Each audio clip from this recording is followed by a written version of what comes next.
காரியத்திலே ஜெயம் அடைய வேண்டும் என்றால், இப்போது ஒரு கோர்ட்டில் ஒரு கேஸ் இருக்குன்னு வச்சுக்கோங்க.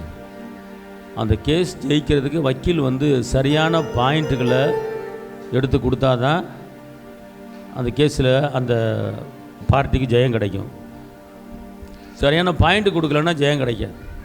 இந்த மாதிரி இப்படி சட்டத்தில் இடம் இருக்குது, இவருக்கு நீங்கள் இதை விடுதலை கொடுக்கலாம் செய்யலாம் அப்படின்னு சொல்லி பாயிண்ட் எடுத்து கொடுக்கும்போது அந்த வக்கீல் திறமையை வச்சு ஜெயம் கிடைக்கும். அதே போல் இன்றைக்கி நம்முடைய வாழ்க்கையில் ஜெபங்களுக்கு பதிலை பெற்றுக்கொள்வதற்கு எப்படி சொல்லி ஜெபிக்கணும், எந்த வார்த்தையை சொல்லணும் அப்படிங்கிற தெரிஞ்சுட்டு நீங்கள் ஏசப்பாட்ட கேட்டீங்கன்னா உடனே ஒரு மாதத்தில் வர்ற பதில் ஒரு நாளில் வந்துடும். ஒரு மாதத்தில் வரக்கூடிய பதில் ஒரு நாளில் வந்துடும். அப்போ அதுக்கு எந்தெந்த காரியத்தை சொல்லி நம்ம ஜெபிக்கணும், எந்த பாயிண்ட்டை கொடுக்கணும் அப்படி சொல்லும் போது எந்த ஒரு பிசாசை நம்ம ஜெபத்தை தடை பண்ண மாட்டான். நல்லா கவனிங்க, பரிசுத்தவான் அந்த ஜெப வீரன் ஜெப வீராங்கனை அந்த தானியேல் ஜெபத்தை கூட பிசாசு என்ன செய்கிறான், தடை பண்ணுறான். மிகாவேல் யுத்தம் பண்ணி அந்த ஜெபத்துக்கு பதிலை தானியேலுக்கு கொண்டு வந்தார். அதே போல் இன்றைக்கி நம்முடைய ஜெபத்துக்கு பதிலை கொண்டு வர்றது தூதர்கள் தான் இருக்கிறாங்க. ஆனால் நம்ம ஜெபம் மேலே போகாத அளவுக்கு, பிதா சமூகத்துக்கு போகாத அளவுக்கு, இயேசுக்கு பிரசனத்துக்கு போகாத அளவுக்கு தடை பண்ணுறதுக்கு அவன் முயற்சி பண்ணுவான். ஆனால் நீங்கள் சரியான ஒரு பாயிண்ட் எடுத்து கொடுத்து சரியான ஒரு வார்த்தையை சொல்லும்போது உங்கள் ஜெபத்தை அவன் என்ன செய்ய மாட்டான், தடை பண்ண மாட்டான். ஓகே, சரிங்களா? இப்போ மொட்டைக்கட்டையாக நீங்கள் ஜெபிக்கிறீங்க, மொட்டைக்கட்டையாக எனக்கு அது வேணும் இது வேணும் கேட்குறீங்க. ஆனால் அந்த ஜெபத்துக்கு பதிலை வாங்கிறதுக்கு நான் தகுதியானவன், அவர் கொடுப்பதுக்கு அவர் எனக்கு அப்பாவாக இருக்கிறாரு அப்படிங்கிற அந்த அத்தாரிட்டி, அந்த உரிமை நீங்கள் தெரிஞ்சுக்கிட்டு நீங்கள் சொன்னீங்கன்னா இம்மிடியட்லேயே உங்களுக்கு பதில் வந்துடும். ரெண்டாவது தடை எதுவும் என்ன செய்யாது, வராது. பிசாசு உங்கள் ஜெபத்தை தடையை பண்ணிக்கிற நல்லா தெரிஞ்சுக்கொள்ளுங்க. நீங்கள் நினைக்கிறீங்க நான் டெய்லி ஜெபிக்கிறேன் அப்படின்னு சொல்கிறீங்க, நல்லா தெரிஞ்சுக்கொள்ள ஜெபிக்கிறீங்க இல்லைன்னு சொல்ல வரல. ஆனால் உங்கள் ஜெபத்தை பிசாசு தடை பண்ணுறதுக்கு சான்சஸ் இருக்குது. தானியேல் ஜெபத்தை என்ன பண்ணா, தடை பண்ணா. அப்போ அந்த தானியேல் ஜெபம் பரலோக மண்டலத்துக்கு மேலே போகும்போது தடுத்து நிப்பாட்டுறான் பாருங்க பிசாசு. தடுத்து நிப்பாட்டும் போது அந்த ஜெபம் போகாமல் தடுத்து நிப்பாட்டும் போது அங்கேருந்து வர்றாரு. யார் வர்றா? மிகாவேல் வர்றாரு. ஏய், என் பிள்ளை ஜெபிச்சுக்கிட்டு இருக்கு, நீ தடுத்து நிப்பாட்டிக்கிட்டு இருக்கு அப்படின்னு சொல்லி அந்த பிசாசோட போராடுறான் பார்த்துக்கொள்ளுங்க. கவனிங்க, வேலையனையை பாருங்கள். இது பழைய ஏற்பாட்டில் தானியேல் காலத்தில் நடந்த ஒரு காரியம். இது தெரியுமில்ல உங்களுக்கு? தானியேல் ஜெபத்தை தடுத்தான் பிசாசு, அந்த யுத்தம் பண்ணி கொண்டு வந்தார், பதிலை கொண்டு வந்தார், இது உனக்கு அறிவிக்க வந்தேன் அப்படின்னு சொல்லி ஒரு அதிகாரம் இருக்குது, ஒரு வசனம் இருக்குது, பார்த்துக்கொள்ளுங்க. சரி, ஓகே. இப்போ நம்ம கிருபையின் காலத்தில் இருக்கோம், புதிய ஏற்பாடு காலத்தில் இருக்கிறோம். நீங்கள் இப்போ எபேசியர் 1:7 எடுங்க. எபேசியர் 1:7. அவருடைய கிருபையின் ஐஸ்வரியத்தின்படியே இவருடைய இரத்தத்தினாலே பாவ மன்னிப்பாகிய மீட்பு இவருக்குள் நமக்கு உண்டாயிருக்கிறது. எல்லாம் சொல்லுங்க, பாவம் மன்னிப்பாகிய மீட்பு இவருக்குள் எனக்கு உண்டாயிருக்கிறது. இப்போ ஃபஸ்ட்டு நீங்கள் ஜெபிப்பதுக்கு முன்னால் நீங்கள் இந்த வார்த்தையை நீங்கள் வாயை திறந்து பேசுனீங்கன்னா, உனக்கு பாவம் இருக்குது, நீ பாவம் செஞ்சுட்ட, உனக்கு ஜெபத்துக்கு பதில் வராது, நீ ஒரு பாவி, நீ ஒரு அக்கிரமக்காரன், நீ ஒரு அநியாயக்காரன், நீ ஒரு பாவம் செஞ்சவன் அப்படின்னு சொல்லி அந்த உணர்த்துகிற அந்த சிம்டமு, அந்த பிசாசு நம்மளை உணர்த்துகிற அந்த எண்ணங்கள் நம்மளுக்கு என்ன செய்யாது, வராது. ஏன்னா நான் ஒரு பாவி, நான் ஒரு மோசக்காரன், நான் ஒரு துஷ்டன், ஏசப்பாட்ட கேட்கறதுக்கு தகுதி இல்லாதவன் அப்படிங்கிற அந்த எண்ணங்களும் அந்த சிந்தைகளும் உங்களுக்கு வராது. ஏன்னா அந்த எண்ணத்தையும் அந்த சிந்தையும் பிசாசு நம்மளுக்கு கொடுப்பான். அது கொடுக்காத அளவுக்கு இந்த வேர்டை யூஸ் பண்ணணும். திருப்பி வாசிங்க பார்ப்போம். அவருடைய கிருபையின் ஐஸ்வரியத்தின்படியே, எல்லாம் சொல்லுங்க, இயேசுவின் கிருபையின் ஐஸ்வரியத்தின்படியே, இவருடைய இரத்தத்தினாலே, இயேசுவின் இரத்தத்தினாலே பாவ மன்னிப்பாகிய மீட்பு, பாவ மன்னிப்பாகிய மீட்பு இவருக்குள் நமக்கு உண்டாயிருக்கிறது. இயேசுவுக்குள் எனக்கு எனக்கு எனக்கு உண்டாயிருக்கிறது. அதனால நான் ஜெபித்தா இயேசப்பா எனக்கு பதில் தருவார். பாயிண்ட் நம்பர் 1, இதை நோட் பண்ணிக்கொள்ளுங்க. நீங்கள் ஜெபிக்க சடன்லி, அதாவது ஒரு மாதத்தில் வரக்கூடிய பதில் ஒரே நாளில் வந்துடும். நீங்கள் இப்படி இப்படி இப்படி இப்படி கேட்டீங்கன்னா அப்பாட்ட பாவத்தை சுட்டி காட்ட மாட்டான் பிசாசு. இந்த வேடை இந்த எபேசியர் 1:7 சொல்லிட்டீங்கன்னா பிசாசு பாவத்தை சுட்டி காட்ட மாட்டான். ஓகே, சரிங்களா?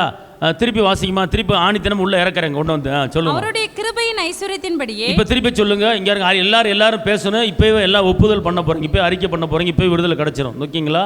அதனால யாரும் பேசாமல் இருக்காங்க, தயவுசெய்து வாயை திறந்து பேசுங்க. திருப்பி சொல்லுமா. அவருடைய கிருபையின் ஐஸ்வரியத்தின்படியே. இயேசுவின் கிருபையின் ஐஸ்வரியத்தின்படியே சொல்லுங்க.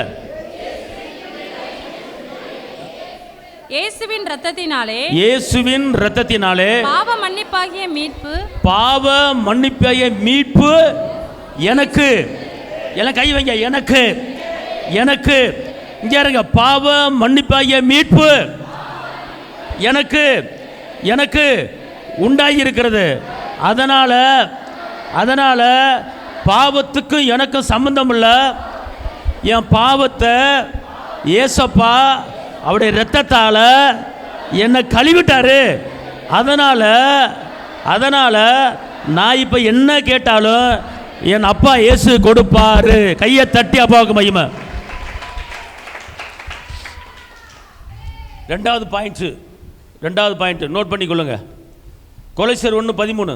இருளின் அதிகாரத்தினின்று நம்மை விடுதலையாக்கி தமது அன்பின் குமாரனுடைய ராஜ்யத்திற்கு உட்படுத்தினவருமாய் இருக்கிற பிதாவை ஸ்தோத்தரிக்கிறோம். எல்லாம் சொல்லுங்க. இயேசுவே, நன்றி உள்ளத்தோடு துதிக்கிறேன். இருளின் அதிகாரத்திலிருந்து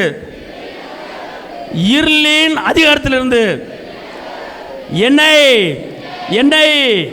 விடுதலையாக்கி தமது அன்பின் குமாரனுடைய ராஜ்யத்துக்கு, பரலோகத்துக்கு என்னை கொண்டு வரும்படி இயேசு இருளின் அதிகாரத்திலிருந்து என்னை விடுதலை பண்ணிட்டாரு.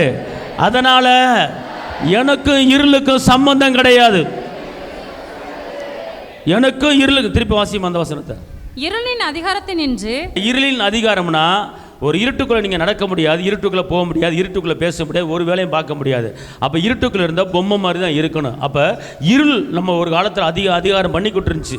ஒரு வேலையும் செய்ய முடியல, ஒரு தொழில் பண்ண முடியல, ஒரு பிஸ்னஸ் பண்ண முடியல, ஒரு காரியத்தை பண்ண முடியாமல் நம்ம வாழ்க்கையில் இருள் இருந்துச்சு. பார்த்துக்கொள்ளுங்க. அப்போ அந்த இருள் நம்மளை அதிகாரம் பண்ணிக்கிட்டு இருந்தான். இருள் நம்மளை என்ன செஞ்சுக்கிட்டு இருந்தான்? அதிகாரம் பண்ணிக்கிட்டு தான். ஆனால் இதையெல்லாம் பார்த்த என் அன்பு ரட்சகர் இயேசு இருளின் அதிகாரத்தில் இருந்து என்னை விடுதலையாக்கி என்னை வெளிச்சத்தின் பிள்ளையாக மாற்றியிருக்கிறார். கையை தட்டி அப்பாவுக்கு மகிமை செலுத்துங்க. இப்ப வாசிங்க பாப்போம். இருளின் அதிகாரத்தினின்று நம்மை விடுதலையாக்கி. என்னை விடுதலையாக்கி. எல்லாம் சொல்லுங்க. இருளின் அதிகாரத்திலிருந்து என்னை விடுதலையாக்கி தமது அன்பின் குமாரனுடைய ராஜ்யத்திற்கு, அவருடைய அன்பின் குமாரனுடைய பரலோக ராஜ்யத்திற்கு உட்படுத்தினவருமாய் இருக்கிற என்னை அந்த பரலோகத்துக்குள்ளே உள்ளே சேர்த்தவருமாகிய என் தேவாதி தேவனை நான் ஸ்தோத்திரித்து நமஸ்கரிக்கிறேன். கையை தட்டி அப்பா. எவ்வளோ பெரிய ஒரு கிருபை பெற்றவர்கள் நம்ம. கொஞ்சம் யோசனை பண்ணி பாருங்க. வசனம் என்ன சொல்லுதுன்னா, உன்னை இருளிலிருந்து தூக்கிட்டு உன்னை பரலோகத்தில் பிரவேசிக்கும்படி உன்னை பரலோகத்தின் பிள்ளையை நான் மாற்றி அமைச்சிட்டேன். கையை தட்டி அப்பா. எல்லாம் சொல்லுங்க. இப்போ சொல்லுங்க. நான் இருளின் அதிகாரத்திலிருந்து என்னை விடுதலையாக்கி என்னை என் தகப்பன் இயேசு பரலோகத்தின் பிள்ளையாக மாற்றியிருக்கிறார். அதனால் நான் இப்போ என்ன கேட்டாலும் அவர் உடனே கொடுப்பதுக்கு அவர் என் தகப்பனாக இருக்கிறார். அவர் நல்லவராக இருக்கிறார். நான் ஜெபிக்கிற ஜெபத்துக்கு பதில் தருவார். அல்லேலூயா, அல்லேலூயா. புரிஞ்சவங்க அல்லேலூயா. மூணாவது பாயிண்ட், எபேசியர் 1:3-4. நம்முடைய கர்த்தராகிய இயேசு கிறிஸ்துவின் பிதாவாகிய தேவனுக்கு. எல்லாம் சொல்லுங்க. என்னை கர்த்தராகிய இயேசு கிறிஸ்துவின் பிதாவாகிய தேவனுக்கு ஸ்தோத்திரம். அவர் கிறிஸ்துவுக்குள் உன்னதங்களிலே ஆவிக்குரிய சகல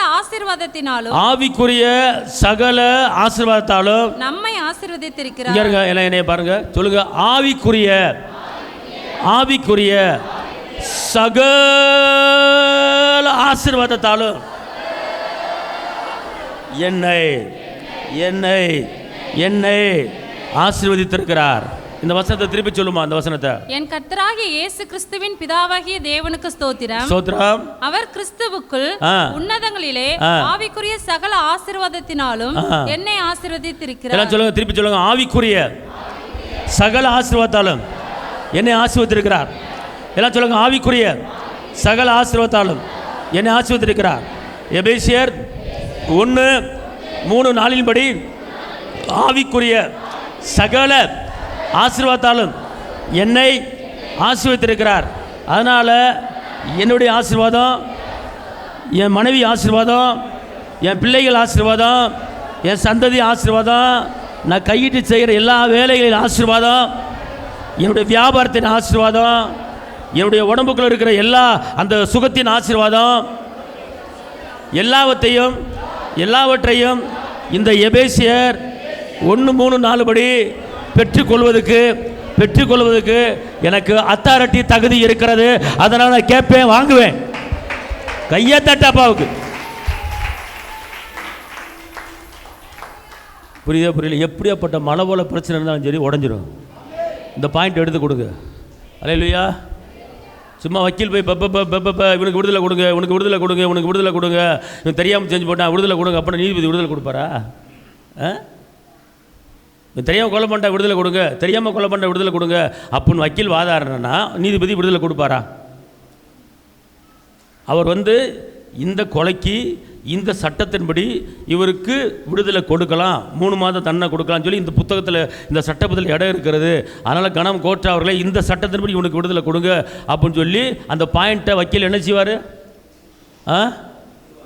எடுத்து கொடுப்பார். எடுத்து கொடுத்தானே நீதிபதி உள்ளே போட நினச்சாலும் உள்ளே போட முடியாது. இப்போ நம்முடைய வாழ்க்கையில் ஜெபத்தை பூரா பிசாசை தடுக்க நினச்சாலும் இந்த வசனத்தை சொல்லும்போது அவர் ஆசீர்வதிக்கிற ஆசீர்வாதம் அவருடைய இரத்தத்தில் ஐக்கியமாக இருக்கிறது என்று நம்ம சொல்லும்போது அவன் தடை பண்ண முடியுமாயா? அப்போ நம்ம ஆசீர்வதிக்கப்பட்டவர்களா ஆசீர்வதிக்கப்படாதவர்களா? திருப்பி சொல்லுங்க, நான் ஆசீர்வதிக்கப்பட்டவன். அந்த வசனத்தை திருப்பி நல்லா ஆணித்தரமா உள்ள இறக்கணும். திருப்பி எபேசியர் 1. நம்முடைய கர்த்தராகிய இயேசு கிறிஸ்துவின் பிதாவாகிய தேவனுக்கு ஸ்தோத்திரம். அவர் கிறிஸ்துவுக்குள் உன்னதங்களிலே ஆவிக்குரிய சகல ஆசீர்வாதத்தினாலும் நம்மை ஆசீர்வதித்திருக்கிறார். நம்மங்கிறத என்னன்னு சொல்லுங்க, எல்லாம் சொல்லுங்க, சேர்ந்து சொல்லுங்க.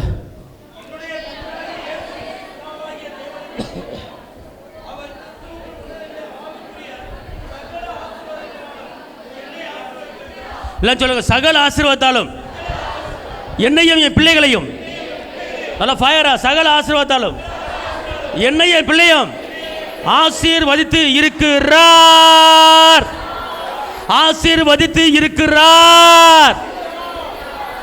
அதனால் நான் ஆசீர்வதிக்கப்பட்டவன். அதனால் ஆசீர்வாதத்துக்குரிய ஜெபத்தை பண்ணுவதற்கு எனக்கு தகுதி இருக்கு. நான் ஜெபிச்சா அவர் என்னை ஆசீர்வதிப்பார். ஓகே, அல்லேலூயா. இப்போ பிசாசு நீ பெரிய யோக்கியானா, நீ பெரிய நீதிமான மாதிரி பேசிக்கிட்டு இருக்க, உன் ஜபத்துக்கெல்லாம் பதில் வர ஓடி போயிரு அப்படின்னு சொல்லி நம்மளை ட்ரிகிள் பண்ணுவான் பிசாசு.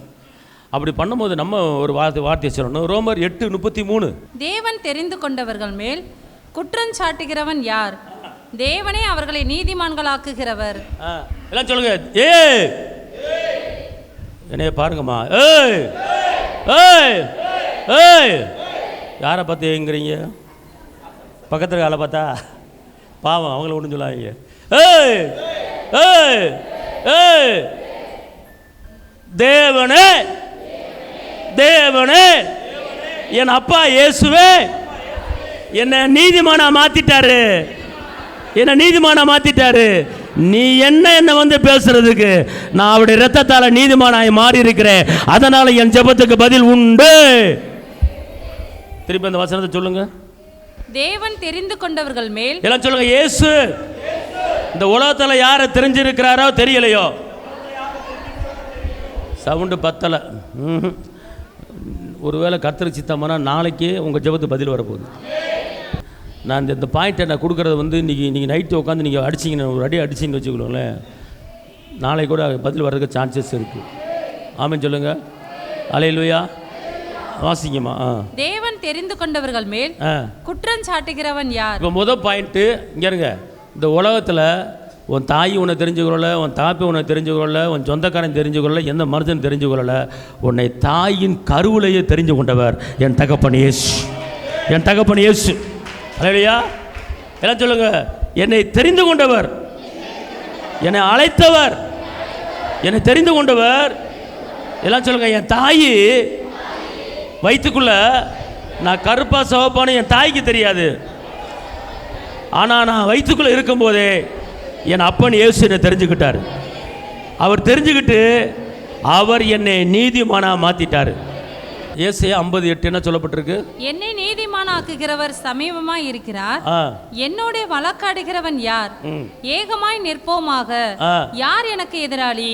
அவன் என்னிடத்தில் வரட்டும். இந்த வசனத்துக்கு அர்த்தம் என்னன்னு கேட்டீங்கன்னா, உங்களுக்கு எதிராக யார் யார் உங்களை நிந்திக்கப்பட்டு கேவலப்பட்டு அவமானப்பட்டு உங்களை யார் யார் பேசுனாங்களோ அவங்க எல்லாம் டோட்டல் ஆஃப் ஆயிடுவாங்க. அவங்க வாய் கட்டப்பட்டுரும். அல்லேலூயா. இப்போ நான் சொல்கிறது எல்லாம் கரெக்டாக சொல்லுங்கள். என்னை தெரிந்து கொண்டவர், என்னை அழைத்தவர், என் இயேசு என்னை நீதிமானாக மாற்றிருக்கிறார். நீதிமானாக மாற்றிருக்கிறார். என்னை அழைத்தவர் என் சமீபத்தில் இருக்கிறார். என்னோடு வழக்காடுகிறவள் யார்? அவரே என்னை நீதிமானாக மாற்றிருக்கிறார். அதனால் இவர் எனக்கு சர்டிஃபிகேட் கொடுத்துட்டாரு. இவர் என்னை பார்த்து சர்டிஃபிகேட் கொடுத்துட்டாரு. மக்கா நீ நீதிமான்ட்டார். மற்ற எவன் என்ன சொன்னாலும் எனக்கு அதை பற்றி எனக்கு கவலை இல்லை. சொல்லுங்கள், மற்ற எவன் என்ன சொன்னாலும் என்னை பற்றி கவலை இல்லை. என் அப்பன் இயேசு என்னை நீதிமானாக மாற்றிட்டார். அல்லேலூயா. எல்லாம் சொல்லுங்கள், தேவன். எல்லாம் சொல்லுங்கள், தேவன் என் பக்கத்தில் இருக்கிறார். நல்லா சொல்லுங்கம்மா, தேவன் என் பக்கத்தில் இருக்கிறாரு. எனக்கு விரோதமாக பேசுகிறேன் அவன், என் குடும்பத்தை பற்றி, என் பிள்ளையை பற்றி, நான் கைது செய்கிற வேலையை பற்றி எனக்கு விரோதமாக பேசுகிறவன் யார்? அவரே என்னை நீதிமானாக மாற்றிட்டாரு. அவர் என்னை அழைச்சிருக்கிறாரு. நான் நீதிமான். ஓகே, புரிஞ்சா புரியலையா? இந்த வசனத்தை நீங்கள் சொல்லணும். அடுத்து எபேசியர் 1:1. தேவனுடைய சித்தத்தினாலே இயேசு கிறிஸ்துவினுடைய அப்போஸ்தலனாகிய பவுல் எபேசுவிலே கிறிஸ்து இயேசுவுக்குள் விசுவாசிகளாய் இருக்கிற பரிசுத்தவான்களுக்கு எழுதுகிறதாவது. எல்லாம் சொல்லுங்க, நான் இயேசு இரத்தத்தால் பரிசுத்தவானாய் மாறி இருக்கிறேன். நான் பரிசுத்தவான். சொல்லுங்க, நான் பரிசுத்தவான். அதனால நான் கேட்டா ஏசப்பா உடனே கொடுப்பார். அல்லேலூயா, அல்லேலூயா. 6வது பாயிண்ட் 2 கொரிந்தியர் 8:9. நம்முடைய கர்த்தராகிய இயேசு கிறிஸ்துவின் கிருபையை அறிந்திருக்கிறீர்களே, அவர் ஐஸ்வர்யம் உள்ளவராய் இருந்தும் நீங்கள் அவருடைய தரித்திரத்தினாலே ஐஸ்வர்யவான்களாகும்படிக்கு உங்கள் நிமித்தம் தரித்திரரானாரே. எல்லாம் சொல்லுங்க, 2 கொரிந்தியர் 8:9 படி, அவர் ஐஸ்வர்யவானாக இருந்தும் என்னை நல்ல ஃபயராக உற்சாகமாக திடமனதா பெலன் உள்ளதா சொல்லணும். சரிங்களா? அவர் என்னை ஐஸ்வர்யவானாக மாற்றும்படி அவர் ஐஸ்வர்யத்தை எனக்கு கொடுத்துட்டு ஏன்ட்டு இருக்கிற அட்டை தரித்திரத்தை அவர் வாங்கிட்டார். ஏன்ட்டு இருக்கிற அட்டை தரித்திரத்தை அவர் வாங்கிட்டார். அதனால் என் பீடை எல்லாம் போயிருச்சு. நல்லா சொல்லு, அதனால் என் பீடை எல்லாம் போயிருச்சு. ஏன்ட்டு இருக்கிற அட்டை தரித்திரத்தை அவர் வாங்கிட்டு, அவர் சகல பரிபூர்ணம் உள்ளவர், அவர்கிட்ட இருக்கிற ஐஸ்வர்யத்தை எனக்கு கொடுத்துட்டாரு. அதனால் அவர் சிலுவையின் இரத்தத்தினாலே நான் இப்போது ஐஸ்வர்யவானாக மாறி இருக்கிறேன். ஐஸ்வர்யம் மாறி இருக்கிறேன்.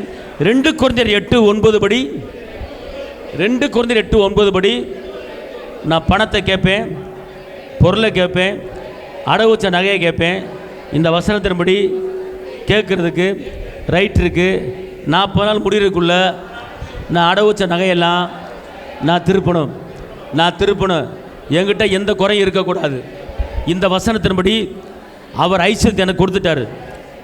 அவர் இரத்தத்தை சிந்தி சிலுவையில் தொங்கி அடிக்கப்பட்டு நொறுக்கப்பட்டு காயப்பட்டு காரி உமுளப்பட்டு முள்முடி சூடப்பட்டு 3 முறை கீழே விழுந்து விழாவிலே குத்தப்பட்டு அவ்வளவு பாரங்களை சுமந்து என் தரித்திரத்தை அவர் எடுத்துக்கிட்டு அவற்று இருக்கிற அத்தனை ஐஸ்வர்யத்தையும் எனக்கு கொடுத்துட்டார். என் தேவ தம்முடைய மகிமை செல்வத்தினா, ஆமென் ஆமென். என் தேவ தம்முடைய மகிமை செல்வத்தினா குறைகளையே கிறிஸ்துவுக்குள் நிறைவாக்கி நடத்திடுவார். குறைகளையே கிறிஸ்துவுக்குள் நிறைவாக்கி நடத்திடுவார். சிங்க குட்டிகள்.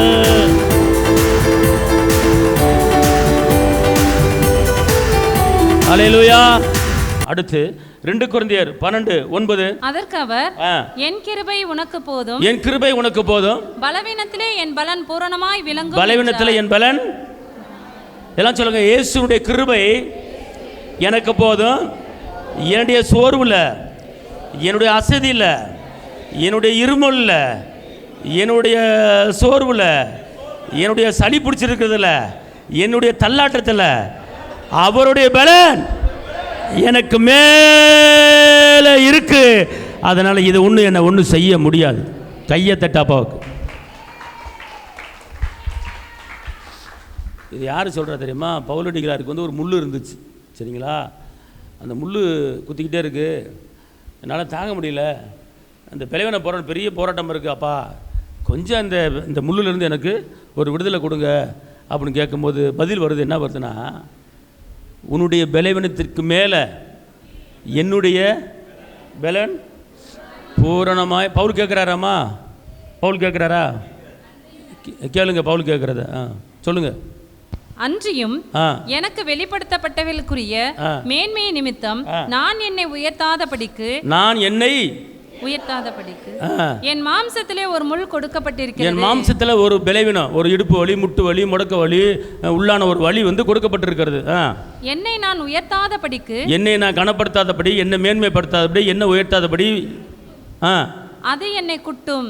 அது என்னை குத்தும். சாத்தானுடைய தூதனாய் இருக்கிறது. அது வந்து என்னை யார் மூலமா வருது அந்த பலவீனம்? ஏம்மா, பலவீனம் யார் மூலமா வருது? அவன் தான் உனக்கு பலவீனத்தை கொடுக்குறான். முட்டு வலி, முடக்கு வலி, தலைவலி, கால் வலி எல்லாம் வருது. அது சாத்தான் தான் கொடுக்குறேன். அல்லேலூயா. அதனால இங்கே சப்பா சொல்கிறாரு, உன் பலவீனத்திலே என் பலன். அப்புறம் என்ன அர்த்தம்னு கேட்டால், இந்த பலவீனம் வந்து உன்னை ஒன்றும் செய்யாது. இந்த பலவீனத்தில் வந்து இதுக்கு மேலே ஒரு பெருசாக ஒரு பலன் உனக்கு இருக்குது. அதனால் இதை குறித்து பயப்படாத. இந்த சின்ன பலவீனத்தை பற்றி பெருசாக பேசாத. பெரிய பலன் உனக்கு மேலே இருக்கு பாரு, அதை பார்த்து பேசுகிறார். என்ன சொல்லுங்க, என்னுடைய பலவீனத்தில் என்னுடைய இடுப்பு வலி, என்னுடைய முதுகு வலி, என்னுடைய முட்டு வலி, என் கால் வீக்க வலி, நான் கீழே விழுந்த கால் வீக்க வலி, பாதத்தின் வலி, கழுத்து வலி, இந்த வலிக்கு மேல அவருடைய வல்லமை என்ன மூடி இருக்கிறது. அதனால இது அற்பமானது, இது போயிடும். கையை தட்டி அப்பாவுக்கு நன்றி சொல்லுங்க. அல்லேலூயா. எபேசியர் 2:13. முன்னே தூரமாய் இருந்த நீங்கள் இப்பொழுது கிறிஸ்து இயேசுவுக்குள். இங்க எல்லாம் சொல்லுங்க, முன்னே நானே தூரமா இருந்தேன், ஆனா இப்ப அவர் பக்கத்துல நான் இருக்கிறேன். கையை தட்டி அப்பாவுக்கு எல்லாம் சொல்லுங்க. முன்னே எப்போ? முன்னே தவறு. Very good. ஞானஸ்தானம் எடுக்கிறதுக்கு முன்னால நீ தூரமாக இருந்த, ஞானஸ்தானம் எடுத்த பிற்பாடு பக்கத்தில் வந்துட்ட. அல்லேலூயா. எல்லாம் சொல்லுங்க, நான் ஞானஸ்தானம் எடுக்கிறதுக்கு முன்னால் தூரமாக இருந்தேன், இப்போ அவர் இரத்தத்தால் கழுவப்பட்டு பாவத்துக்கு செத்து நீதிக்கு பிழைச்சிருக்கிறேன். அதனால் என் உயிரான இயேசு என் பக்கத்தில் வந்துட்டாரு, என் உயிரோடு கலந்துட்டாரு. அதனால் எனக்கு எதை பற்றியும் கவலை இல்லை. என் உயிரான இயேசு என் உயிரோடு கலந்தீர். என் உயிரே நான் உம்மை துதிப்பே, என் உயிரே நான் உம்மை துதிப்பே. எல்லாம் சொல்லுங்க, என் உயிரான இயேசு என் உயிரோடு கலந்தீர். என் உயிரே நான் உம்மை துதிப்பே, என் உயிரே நான் உம்மை துதிப்பே. எல்லாம் சொல்லுங்க, இயேசுவுக்கு சமீபத்தில் நான் இருக்கிறேன். நான் ஜெபிச்சேன்னா உடனே அவர் கேட்டுருவார். அவர் செவி மந்தமாக இல்லை, என் ஜெபத்துக்கு பதில் தருவார். எபேசியர் 2:13. முன்னே தூரமாய் இருந்த நீங்கள் இப்பொழுது கிறிஸ்து இயேசுவுக்குள் கிறிஸ்துவின் இரத்தத்தினாலே சமீபமானீர்கள். எல்லாம் சொல்லுங்க, இயேசுவின் இரத்தத்தால நான் அவர் பக்கத்தில் இருக்கிறேன். திருப்பி இயேசுவின் இரத்தத்தால அவர் பக்கத்தில் இருக்கிறேன். சொல்லுங்க, அவர் எனக்குள்ள, நான் அவருக்குள்ள. அவர் சிலுவையின் இரத்தத்தினாலே என்னை பக்கத்தில் சேர்த்துக்கிட்டார். அவர் சிலுவையின் இரத்தத்தினாலே என்னை பக்கத்தில் சேர்த்துக்கிட்டார். 2 கொரிந்தியர் 2:14. கிறிஸ்துவுக்குள் எப்பொழுதும் எங்களை வெற்றி சிறக்க பண்ணி எல்லா இடங்களிலேயும் எங்களை கொண்டு அவரை அறிகிற அறிவின் வாசனையை வெளிப்படுத்துகிற தேவனுக்கு ஸ்தோத்திரம். எல்லாம் சொல்லுங்க, கிறிஸ்துவுக்குள் வாழுகிற எனக்கு, கிறிஸ்துவுக்குள் வாழுகிற எனக்கு எந்த காரியத்தை எடுத்தாலும், எந்த வேலையை பண்ணாலும் நான் தோற்று போக மாட்டேன். அது எனக்கு வெற்றி தான். நான் வெற்றியின் பிள்ளை. கொலைசியர் 2:10. கொலைசியர் 2:10. மேலும் சகல துரைத்தனங்களுக்கும் அதிகாரத்துக்கும் தலைவராய் இருக்கிற அவருக்குள் நீங்கள் பரிபூர்ணம் உள்ளவர்களாய் இருக்கிறீர்கள். எல்லாம் சொல்லுங்க, அவருக்குள் நான் சகல பரிபூரணமாய் நான் இருக்கிறேன். சொல்லுங்க பாப்பா, அவருக்குள் நான் சகல பரிபூர்ணமாய் இருக்கிறேன். சகல பரிபூர்ணம் என்ன அர்த்தம்? சுகம், பலன், அன்பு, சந்தோஷம் எல்லாமே அதுக்குள்ளே என்ன செய்யுது? அடங்கி. திருப்பி சொல்லுங்க, அவருக்குள், இயேசுக்குள் சகல பரிபூர்ணமாய் நான் இருக்கிறேன். அல்லேலூயா. எபேசியர் 2:10. ஏனெனில் நற்கிரியைகளை செய்கிறதற்கு, நல்ல காரியங்களை செய்வதற்கு நாம் கிறிஸ்து இயேசுவுக்குள் சிருஷ்டிக்கப்பட்டு, நான் இயேசுக்குள் உண்டாக்கப்பட்டு தேவனுடைய செய்கையா இருக்கிறேன். எல்லாம் சொல்லுங்க, நான் இயேசுவினுடைய செய்கையா இருக்கிறேன். அவர் என்னை உருவாக்குறவர். அவர் என்னை செய்கையாக எங்கே உட்காரணும், எங்கே நடக்கணும், என்னை அவர் உருவாக்கி என்னை நடத்துகிறவர் என் கூட இருக்கிறாரு. அதனால் அவர் வழியில் நான் நடப்பேன். மார்க் 9:22-23. இவனை கொல்லும்படிக்கு அது அநேகம் தரம் தீயிலும் தண்ணீரிலும் தள்ளிற்று. நீர் ஏதாகிலும் செய்யக்கூடுமானால் எங்கள் மேல் மனதிறங்கி எங்களுக்கு உதவி செய்ய வேண்டும் என்றான்.